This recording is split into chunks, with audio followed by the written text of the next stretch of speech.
1 Timóteo é mais uma das cartas escritas pelo apóstolo Paulo, mas desta vez não é para um povo, mas sim para uma pessoa, que dá nome ao livro. Este era um jovem cristão considerado como um filho para o apóstolo, e aqui o rapaz recebe uma série de conselhos do autor sobre falsas doutrinas, oração, adoração e vários temas importantes. Assista até o final para conhecer mais sobre esse livro.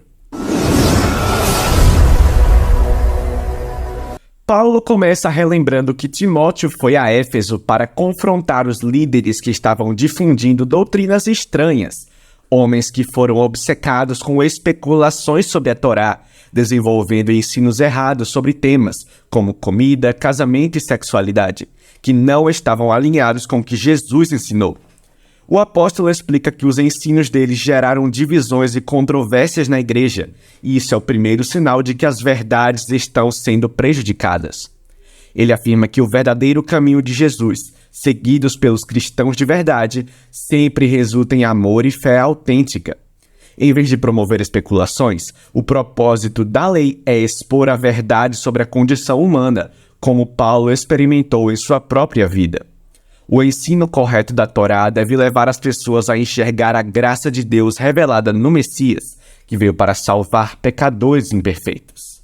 Paulo encerra esta parte com um poema que exalta Jesus como rei acima de tudo e instrui Timóteo a impedir esses falsos mestres. Em seguida, o autor trata de problemas específicos que surgiram na igreja devido à influência desses farsantes.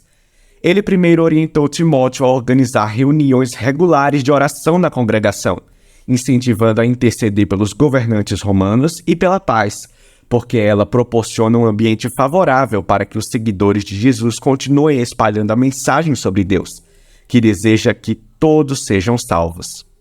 Paulo também lembra Timóteo que o Senhor enviou Cristo como único mediador para dar sua vida em resgate de todos, em contraste com os falsos mestres, que pregavam uma visão limitada da salvação.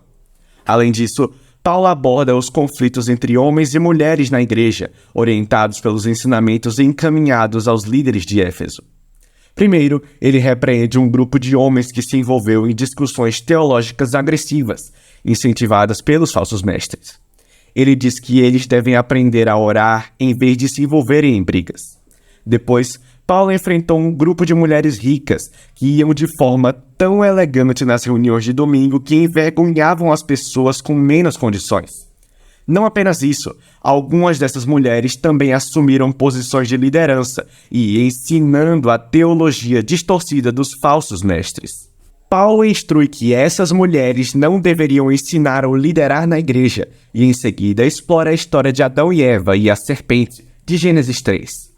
Essa é uma passagem cheia de interpretações e muitos estudiosos oferecem explicações diferentes sobre o que ela quis dizer. Alguns acreditam que ele está proibindo todas as mulheres de ensinar ou liderar sobre os homens em qualquer igreja. Outros acham que Paulo está proibindo as mulheres de Éfeso de assumirem cargos de autoridade, mas que, uma vez na doutrina correta, elas podem sim fazer. Ainda há outros que acreditam que Paulo está proibindo especificamente essas mulheres ricas de Éfeso, comparando sua situação à de Eva, que foi enganada, assim como elas foram pelos falsos mestres. Independentemente disso, Paulo queria que elas fossem ensinadas sob a liderança de Timóteo, para que pudessem crescer em sua compreensão teológica e, eventualmente, se tornarem ministras de destaque. O apóstolo continua tratando da crise de liderança na igreja e orienta Timóteo a nomear uma equipe de maridos respeitáveis que atuariam como líderes ou administradores da igreja. Esses homens devem ter caráter e integridade profissional e trabalhar em conjunto com a equipe de diáconos, tanto homens quanto mulheres que serviriam aos ministérios da igreja. Tanto os dirigentes quanto os diáconos deveriam ser conhecidos por seus relacionamentos saudáveis em suas famílias, demonstrando assim sua capacidade de liderança na igreja, que é uma família de Deus. A segunda parte das instruções de Paulo a Timóteo lida novamente com os problemas causados pelos falsos mestres. Primeiro, ele corrigiu a teologia errada que eles estavam ensinando. Eles diziam às pessoas para não comerem certos alimentos e evitarem o casamento. Paulo considera esses ensinamentos absurdos e lembra a Timóteo que toda a criação de Deus é boa, incluindo a comida e o casamento, e que tudo deve ser recebido com gratidão. Ele também trata do cuidado da igreja com as viúvas, um ministério importante que estava sendo distorcido por algumas viúvas jovens e ricas. Essas mulheres estavam escrevendo para receber o apoio da igreja, mas depois passaram o tempo envolvido em comportamentos indevidos, prejudicando a confiança da congregação. Paulo não tolera isso e instrui que apenas as viúvas mais velhas, sem outro suporte familiar, deveriam receber essa ajuda. Por fim, Paulo aborda problemas com alguns homens mais velhos da igreja, que abusavam do álcool e manchavam a comunidade. Timóteo deveria respeitar a idade desses homens, mas confrontar o mau comportamento deles com amor. Paulo encerra a carta incentivando o jovem a continuar confrontando os falsos líderes, que, segundo ele, estavam motivados pelo desejo de acumular riquezas, cobrando altas taxas por seus ensinamentos. Paulo os acusa de trair Jesus e sua mensagem de contentamento e simplicidade. Ele também instrui os cristãos ricos de Éfeso a serem generosos e ricos também em boas obras. Esse livro oferece uma visão abrangente da missão e natureza da igreja.